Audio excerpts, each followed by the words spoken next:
It's great to welcome to the program today Adam Rogers, who's a senior tech correspondent at Insider and also author of the book Full Spectrum.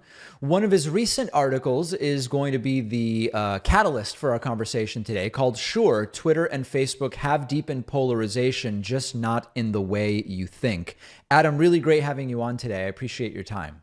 Oh, thanks for having me. I appreciate it. So, okay, I mean, let's kind of go right to the punchline and then maybe we'll work backwards from there. So, it's common to think social media has made polarization worse. I think there's a number of ways that people would assume that that's the case. Filter bubbles and echo chambers probably is one, and we can kind of list others. What is the way in which you believe social media platforms have deepened American political polarization?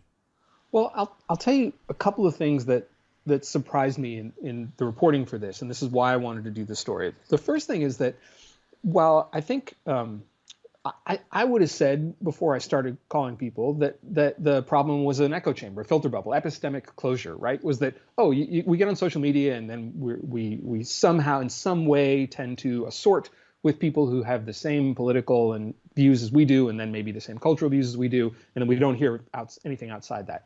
And I thought that was fairly commonly accepted. It turns out that among social scientists, it's actually not the case. Social scientists have not found evidence for that. And as one of them said to me, like, there are worse echo chambers in real life. IRL, we tend to assort that way, and we don't turn into a political freak show, in real life, particularly. So if it's not filter bubbles, it's not an echo chamber, I would have said, obviously it's the reverse, right? You would say, it's that we go online and then we're exposed to like repugnant views or views that are repugnant to us, and we think, that guy is terrible. Like, I don't want anything to do with whatever that person is saying and anything that they believe and any of the stuff that they have in the background of their chat window or whatever. But that doesn't happen either. When you actually do tests, when researchers do tests on this, people don't experience those kind of feelings. And we can talk about what some of the studies say in those experiences. So the question then is, all right, what happens if we accept that polarization is increasing? And that does seem to be true. And if we accept that polarization is something that's kind of independent of like, no, one political group actually is saying repugnant things, like objectively repugnant things. And if we accept that there are things that are weirdly politicized but shouldn't be political, and you and I might disagree about what those things are, but you could say something like, how does something like climate change become political? How does something like what car you drive, or what if you drive a car, or what your favorite drink is, whether it's alcoholic or not, how do those things become political or polarizing? And yet they do. So, okay, that's a long run up by way of saying that this is a researcher. He's a computational social scientist named Peter Thornburg. He's also trained as a physicist, and he's interested in complexity theory. So the way that small things turn into big things, basically. And what he says is, if you model digitally people in a large social network, all it takes is really two conditions to get real serious bad polarization.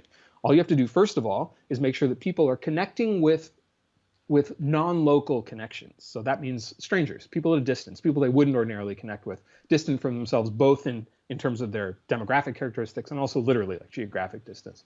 And then you kind of turn up our tendency to distrust things that are unfamiliar to us, or the positive way to say that is trust things that are familiar. All you have to do is make those two dials happen, and you start to see the people, the little digital the sims inside this world begin to polarize on things that are not just political, but things that are cultural as well, what researchers call affective polarization. It's very different than ideological polarization, or red-blue divide. This is stuff like, if you drive an F-150 or a Prius, things that are choices that have political components, but are not themselves political choices, if you see what I mean. And that affective polarization and the demonization, the attendant demonization of people who are not in your effectively polarized group are the things that researchers worry the most about. It seems that context must matter to some degree, though, because there are situations that people find themselves in where they encounter those who at least exist generally in very disparate places. They maybe come together for a conference or for travel or whatever the case may be. So you can kind of make that a reality. And you can kind of put these components together, and they don't seem to explode in the same way that often takes place on social media. Is that something about the disinhibiting context of social media that maybe is an additional factor? Yeah, so that's a really good point. All of us have had the experience of having a perfectly pleasant meal with somebody whose whose political views you find repugnant. Yes. Obviously, that has its limits. If there's somebody who wants to, put you in a camp, maybe you don't want to be sitting at the same dinner table with them. But you see what I mean. Yes. So yes, that context matters a lot. And there is the factor that social media has an anonymizing effect. Even if you have your real identity on there, you're at a distance. It's a little bit like shouting at a television screen, and the television screen shouts back. But there's also the fact of the way the social networks themselves work. These are by and large, depending on what you're on and what you're using, for-profit networks, and what they depend on is our attention and engagement, because they're trying to use our identities to sell ads against.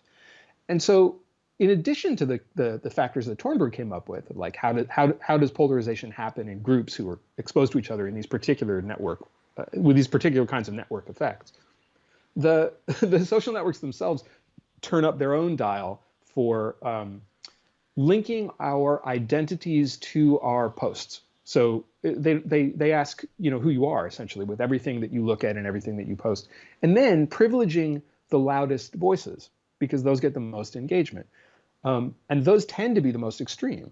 So, again, we've all had the experience of tootling along on Twitter or on Facebook and then seeing something that was just astonishingly terrible, right? And your first instinct is to want to be like, that's astonishingly terrible, which plays right into the way the economics of this thing work. And that it increases polarization, right? It increases our sense that everything that we're doing has a political component.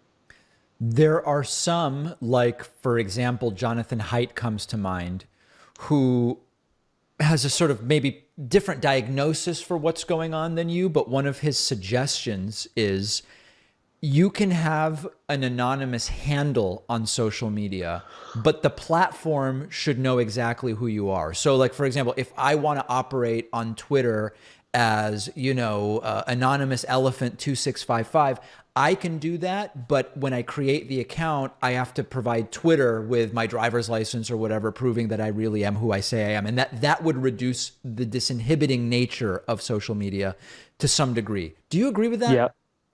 Yeah. I have there's a Hemingway line, isn't it pretty to think so? I mean, first of all, I have concerns. Look, I'm not as much of an expert as Jonathan is, but I have some concerns about having identity be an escrow for these for-profit companies as well. I don't think that they're trusted actors here. I would say that the internet could have gone a very different way in the mid 2000s, let's say, right? Where the companies that turned into ad agencies effectively and could have instead said, we are going to, first of all, create a way to build identity into the base layer of the internet, in the same way that like the Usenet and email were built into the base layer of the internet. We forget, I think, that Twitter and Facebook and Google are websites. They're just websites. They're huge. They're complicated. They're vast. They're transnational, but they're just websites. And what the people who designed and built the internet chose not to do, because they chose a profit-oriented motive, was to not build identity into that base layer, to not build ways for all of us to be able to control our own identity and our own self-expression on the internet. And this is something I've gone very like boing boing on this. I think to say a thing like what was supposed to happen was that we were supposed to have tools to make it easy to have a website and an RSS feed. And if you want to have a what we used to call a blog, and you now might call a Substack or Medium or whatever, if you want to have that, you can have that. If you want to sell stuff from your own little shop, here's machinery where you can do that retailing and fulfillment. But instead, we ceded all of that stuff to these big transnational companies. So, so I'm not sure that they are not who I would trust to be the arbiters, as we've seen, to be good faith arbiters of political or other kinds of conversation online. Although, and so I'll contradict myself just very briefly and say, I think another experience that has become shared in common is we might all have small, DM chat groups, right? Like group chats or small groups where you're in the DMs on Twitter, or invitation only, very tightly moderated groups on Facebook. Those kind of smaller groups, sometimes grouped by affinity, sometimes grouped by social connections that are not on the internet, sometimes that are. Those become very positive. Those are where my kind of meaningful social connections are at this point, in a way.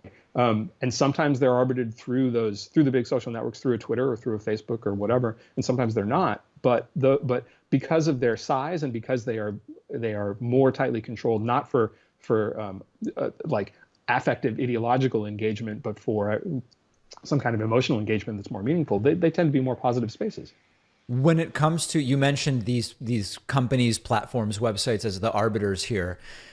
It seems pretty clear at this point that the platforms generally benefit from the entire way that they have operated, including boosting the voices that, as you talk about, increase the polarization, loud voices, et cetera. We kind of understand that.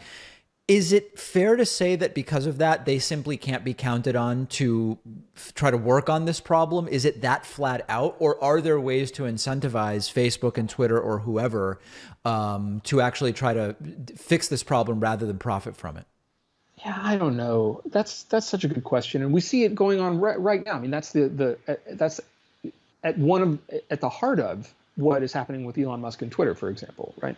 Is he's clearly interested in elevating voices from the right. He's engaging with them himself, and so the question is, well, like, how do you deal with that if you know that a lot of those voices are also, trolls, are also gonna